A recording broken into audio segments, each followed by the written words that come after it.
Mr. Falkowski, did you want to take up Mr. Alexander's matter? Mr. Alexander, case number 375134. Oh, hang on just a second, Mr. Falkowski. Mr. Alexander has asked for a video of the proceedings.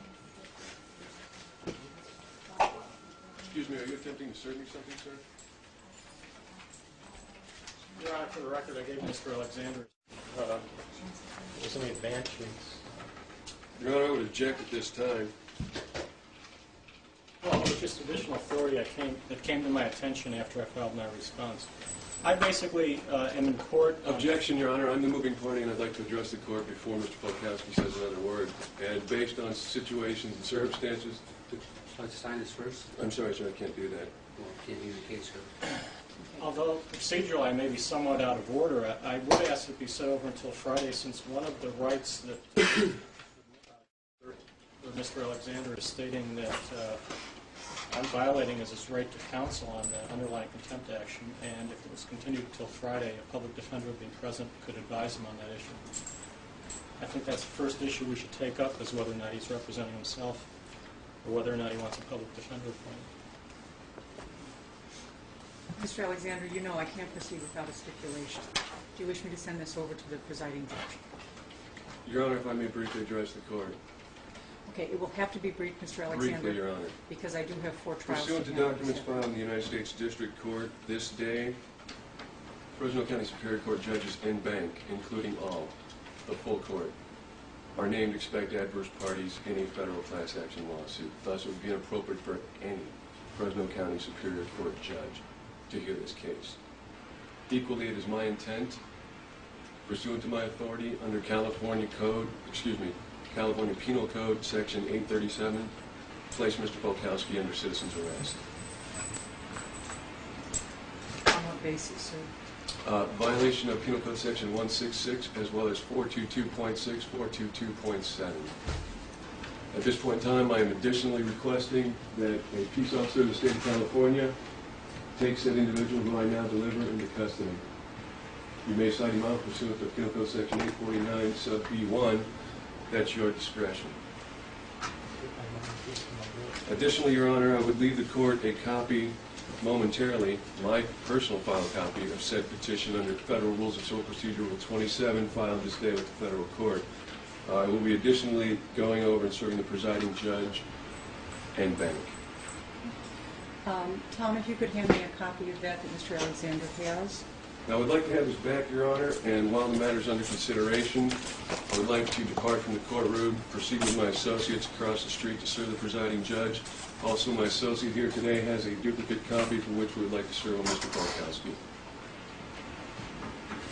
Therefore, I would request that these documents, whatever they are, be returned to Mr. Falkowski, and when it's determined how we proceed, such appropriate service would then take place.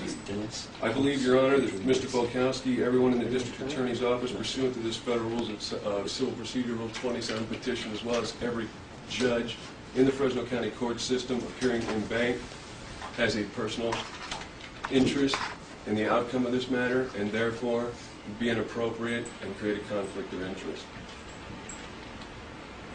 In the event I'm wrong, I would like a minimum of 2 days prepare a 170.1A6C challenge for cause against each and every judge in the Fresno County Superior Court system. I'd go along with his request to continue the case for a couple of days until Friday. I think that's what should be done. I haven't had enough. Has this actually been filed? It was.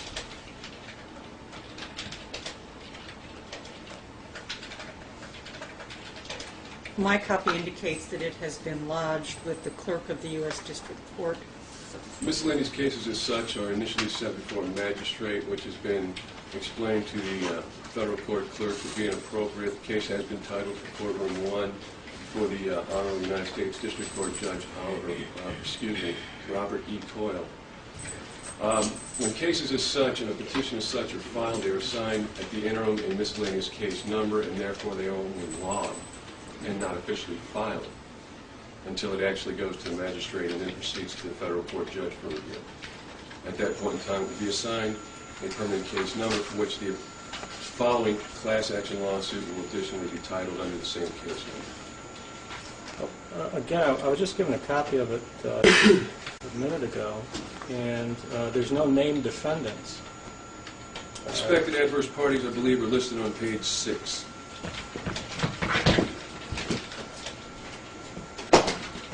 Defendants are not, Your Honor, in such a petition to be identified as actual defendants, rather are to be listed as expected adverse parties. And that is in compliance with Federal Rules of Civil Procedure Rule 27.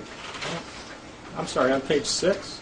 Excuse me, page 8, number 4, James Polkowski, Deputy District Attorney, County of Fresno, ETAL, Family Support Division, number 77777, P.O. Box. Thank you, I found it.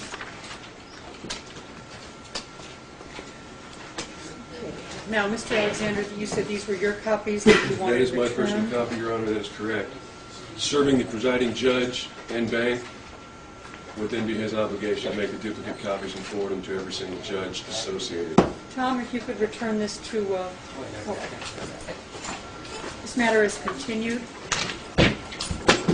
without prejudice to any pending interest before the court to Friday, October the 25th at 1:30. And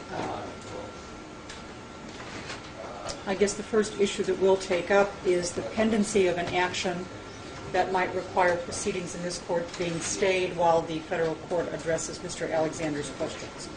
So, Mr. Alexander, we'll see you back here on Friday at 1:30. Your Honor, I got the name of the gentleman, Dennis, who served me with the papers. I'd like, you said he was your associate? He is at this time now to be considered as a prospective co-plaintiff in the class action for which I have been asked to represent such federal interest and rights at stake in the matter. Okay, as a prospective co-plaintiff, I'd ask that he give me his address so that I would know how to contact him. Sure. My address is California. Phone number 6.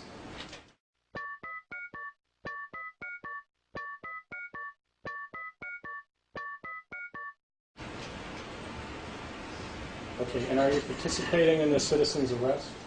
No, sir, he is not. You're not participating? No, sir, he is not. He can answer for himself. No. You're not participating? No. Okay. Mr. Falkowski, I would reserve to you, having had Mr. identified today as a prospective co-plaintiff, I'm not certain what, if any, effect that would have upon the validity of service by a party. You would, of course, be, I would reserve, simply as a procedural matter, your right to object to that service if he is in fact deemed to be a party to the action. Your Honor, having not directly considered that at the moment, we could return that document and Mr. or Mr. Would like to serve him? I've already been served. He's not Well, let's complaining at this avoid- point. let's I am avoid any- simply, just a second. Your Mr. Honor? Alexander, just a second. Mr. Falkowski, you're excused. Mr. Alexander, this matter is continued to Friday at 1:30. Thank you, Your Honor. Is Mr. Falkowski being taken into custody pursuant to my deliverance to this California peace officer? Mr. Falkowski is subject to the jurisdiction of this court, and he will respond when the court orders him to do so. Let the record reflect as such, Your Honor. Thank you very much. Yeah. When may I obtain my video copy of today's proceedings, Your Honor? As soon as the proceedings are concluded, we'll pull the tape out and give it to you. Thank you, Your Honor. I'll return at the end of the court's business this day. Thank you. Actually, It wasn't on record because you guys proceeded before I put the tape in the machine. Isn't that amazing? I can make that copy off that tape at the end of the day, and I will give you a call, and you will have your picture. Thank you kindly, ma'am.